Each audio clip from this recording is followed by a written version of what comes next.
Olá, gente boa, tudo beleza? Resolvi gravar esse vídeo aqui para ajudar aí o pessoal que está com dificuldade de entender sobre listas simplesmente encadeadas, ok? Lista simplesmente encadeada é uma estrutura de dados e muitas vezes os professores tentam explicar e o aluno não consegue entender. Para entrarmos em listas simplesmente encadeadas, é importante que nós tenhamos o entendimento também de como funcionam os vetores, a diferença, né? Você que já trabalhou com vetores, você vai ver uma diferença entre lista encadeada e vetores. Então, os vetores, eles acessam o índice diretamente, né? É um acesso direto, onde você indica o índice do elemento e o sistema retorna para ti o valor que está acumulado naquele índice da array. No caso dos vetores, você tem uma lista consecutiva e ela é estática. Você tem que conhecer, né, o tamanho dessa lista. Você vai pré-determinar, eu quero um vetor de 100 itens, de 1000 itens, de 50 itens. A vantagem do sistema de vetor é que o acesso ele é direto, né? Mas também tem as suas desvantagens, que o tamanho dele não pode ser modificado. É uma dificuldade então para te inserir elementos aí no início ou no final. Provavelmente você vai ter que fazer uma relocação de todos os índices do vetor, né, para manter os valores em ordem. Então é um pouco mais difícil para trabalhar. Nas listas encadeadas, nós temos então aí a operação ela se torna mais fácil na lista encadeada, depois de entender o procedimento, porque ela permite que que a lista seja mais dinâmica. Não há necessidade de você já pré-determinar o tamanho dela, e há também uma facilidade de inserção tanto no meio quanto no final. Nas listas simplesmente encadeadas, essa é a representação típica, e algo que muitos professores não falam, e é difícil muitas vezes do aluno entender, que a lista encadeada ela trabalha com alocação de memória, ou seja, reserva o endereço de memória, e ela vai trabalhar diretamente com os endereços de memória que foram reservados, sendo que sempre nós vamos ter um espaço de memória apontando para o próximo, né? Ou uma célula, no caso, apontando para o próximo item da sequência. Aqui nós temos então um exemplo de lista encadeada, onde nós temos dois tipos de célula. À minha direita eu tenho então uma célula que é formada por um elemento inteiro. Você pode ter elemento double, string, como preferir. Ok? A lógica é a mesma, que se aplica mesmo. No nosso caso, aqui do nosso exemplo, nós vamos criar uma célula, conforme nós temos aqui do lado esquerdo, uma célula de uma classe cliente. Então essa classe vai ter vários atributos. Sempre que nós instanciamos uma célula, ela vai atribuir o valor do elemento que está sendo passado para a variável elemento que foi criado dentro da classe, e vai, por padrão, sempre atribuir o valor da célula, da próxima célula, como nulo. Esse é o padrão. Nós temos aqui então um exemplo de uma classe cliente simples, com dois atributos somente para teste, nome e idade, um get nome, get idade. Não foi posto os sets aqui, né? Mas tudo bem. E também um exemplo de uma implementação do mine, onde vai ser executado o programa, né? Com algumas instâncias aí para teste.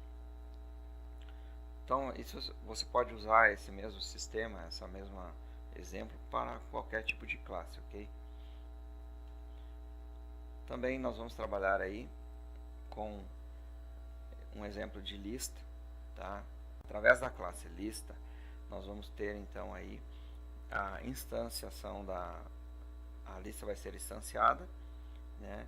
E nós vamos ter um método chamado insere. Dentro desse arquivo você pode posteriormente acrescentar um método remove, enfim. Mas é bom que você imprima tanto a lista quanto a célula para que nós possamos acompanhar a explicação, ok? Então, começando a nossa explicação sobre listas simplesmente encadeadas, é importante que você tenha esse entendimento que a célula ela vai sempre instanciar, ela vai sempre armazenar. Então, o elemento que nós estamos passando na hora de instanciar a célula e também vai armazenar a posição do próximo item. Eu vejo vários professores aí tentando explicar isso aí e fazem esquemas dos quadros com setas para cá e para lá e ficam apagando e confunde muito. Então, eu encontrei essa maneira aqui, através dos meus estudos, de explicar e espero que você consiga compreender de uma forma mais fácil, ok? Vamos lá. Na classe lista, nós podemos ver que a lista, quando ela é instanciada, ela atribui o valor nulo para a célula início, ok?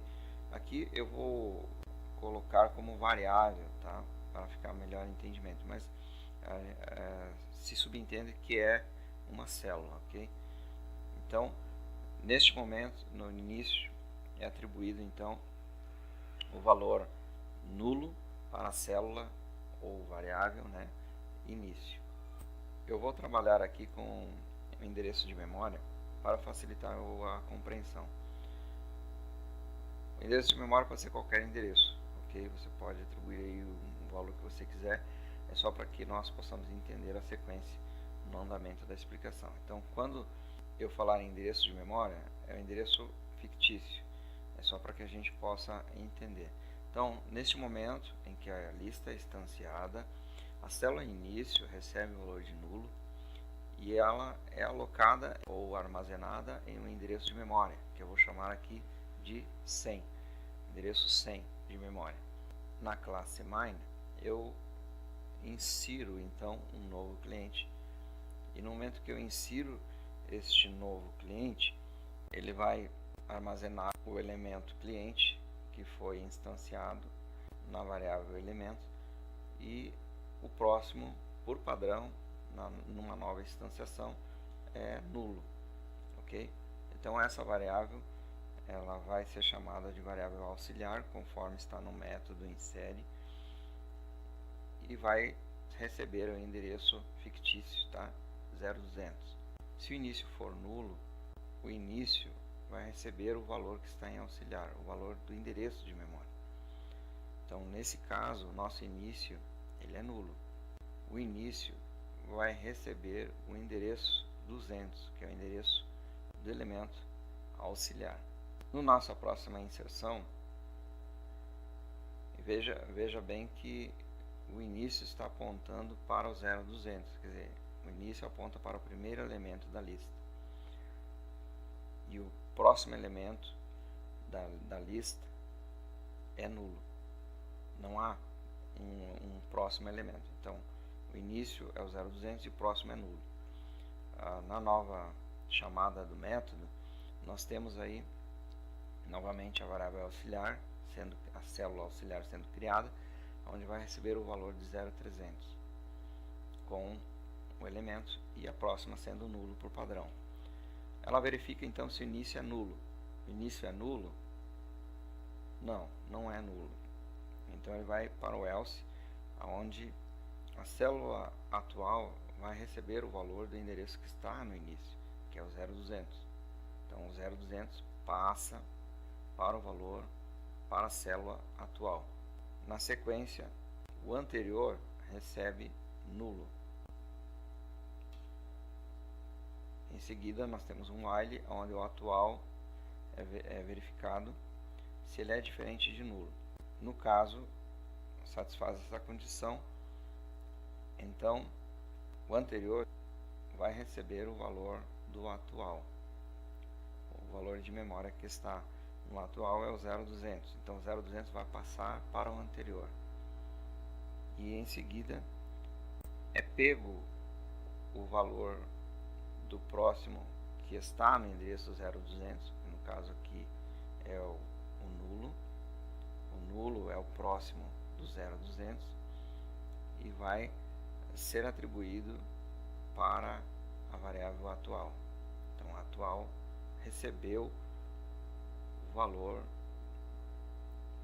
que estava na célula próxima do endereço de memória 0,200. Terminado este laço, então a anterior é setada com o valor do endereço de memória que está na variável auxiliar. Então, o endereço 0300 passa a ser o próximo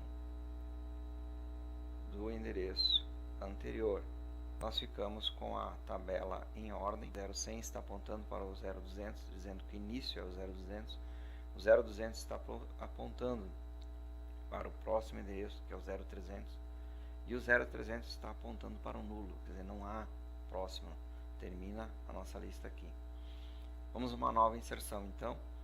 É inserido um novo elemento, cliente, e a variável auxiliar recebe então o endereço de memória 0400. Seguindo, então, é verificado novamente se o endereço início é igual a nulo. Nesse caso não é, então a célula atual vai receber o endereço de memória que está no início. E o anterior vai receber o nulo. Vai no while e o while verifica se o endereço é diferente de nulo. O endereço atual, o valor do endereço atual é diferente de nulo. Nesse caso, satisfaz essa condição.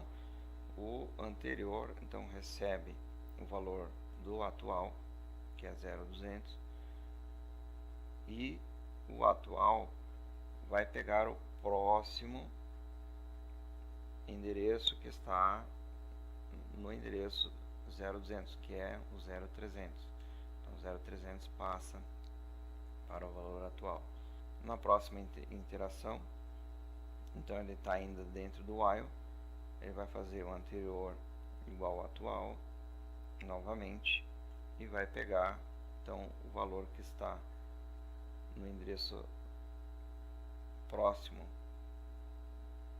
do endereço 0300 e passar então aí para a variável atual. A variável atual vai receber o valor de nulo.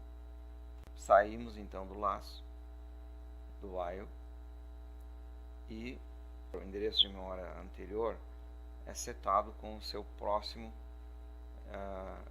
com o valor de endereço da variável auxiliar, que é o 0400. E seguindo isso, então, nós temos completo todas as inserções das células, né?